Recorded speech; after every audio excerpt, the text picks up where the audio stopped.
Bonjour à tous, très heureux de vous retrouver pour un nouvel épisode de Pourquoi Padrer avec cette question de Faustine, une question un peu technique sur l'excommunication.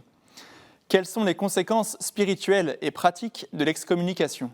J'ai l'impression que ce n'est pas une notion très claire, même parmi les catholiques, et qu'elle est parfois confondue avec le fait de devoir s'abstenir de communier. Alors, chère Faustine, vous avez tout à fait raison, on emploie souvent le mot excommunication sans trop savoir de quoi il s'agit. Le lien que chaque baptisé possède avec l'Église est donné au baptême. Et rien ni personne ne peut supprimer ce lien. C'est ce qu'on appelle le caractère sacramentel qui marque l'âme du baptisé. Ce lien, il est à la fois spirituel et juridique. Le lien spirituel, c'est la vie de la grâce, la charité, qui peut être diminuée par les péchés véniels et qui peut même être perdue par les péchés mortels. Le lien juridique, ce sont nos droits et nos obligations en tant que chrétiens. Et c'est cela, ce lien juridique, que vient toucher l'excommunication. Précisons un peu si ce n'est pas très clair.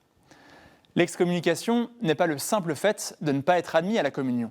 Car, en fait, toute personne qui persisterait publiquement dans un état de péché grave est aussi empêchée de communier. On dit souvent que les personnes divorcées qui vivent dans une nouvelle union conjugale seraient excommuniées.